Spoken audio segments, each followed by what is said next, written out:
কাজী নজরুল ইসলাম এক বিদ্রোহী সত্তার নাম, গেয়েছেন মানবতার জয়গান। গাহি সাম্যের গান, মানুষের চেয়ে বড় কিছু নাই, নহে কিছু মহিয়ান। মোরবেদনের মতো বাঁধনহারা ছিলেন কবি। ঘুরে বেরিয়েছেন বাংলার এ প্রান্ত থেকে ও প্রান্ত।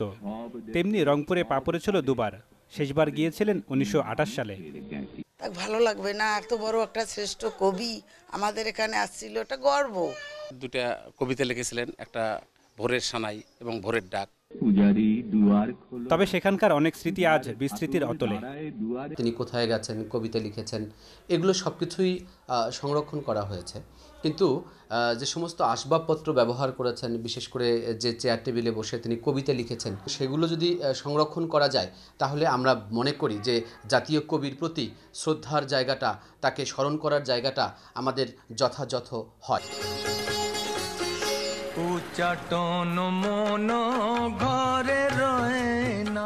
পড়াশোনা কিংবা সাহিত্য সম্মেলন, ময়মনসিংহের ত্রিশালে কেটেছে অনেকটা সময়। কাজীর শিমলা দারোগা বাড়ি ও বিচ্যুতিয়া ব্যাপারী বাড়ির আঙিনায় নজরুল স্মৃতিকেন্দ্র গড়ে তোলা হলেও সেখানে কবিকে খুঁজে পাওয়া যায় সামান্যই। স্মৃতিকেন্দ্রে পর্যাপ্ত পরিমাণে কবির ব্যবহার্য জিনিসপত্র এখানে নেই, যা আমাদের জন্য, আমরা কবি নজরুল বিশ্ববিদ্যালয়ের শিক্ষার্থী হিসেবে এবং অন্যান্য দর্শনার্থীর জন্য যা খুবই হতাশাজনক। মোর প্রিয়া হবে এসরানি, দেব খোপায় তারার ফুল। প্রথম প্রেম ও বিয়ে, হৃদয়ের তানপুরায় ঝংকার তুলেছিলেন কুমিল্লার নার্গিস। দস্যু দলের সাথে পুকুরে সাঁতার কিংবা প্রেয়সীকে নিজের লেখা গান ও কবিতা শোনাতেন কবি নজরুল। 5 বারের জন্য এখানে এসে লিখেছেন দোলনচাপা, অগ্নিবীণা, ছায়ানট সহ বেশ কিছু কবিতা আর গান। কবির স্মৃতি ধরে এখানে মাথা উঁচু করে দাঁড়িয়ে আছে নজরুল ইনস্টিটিউট।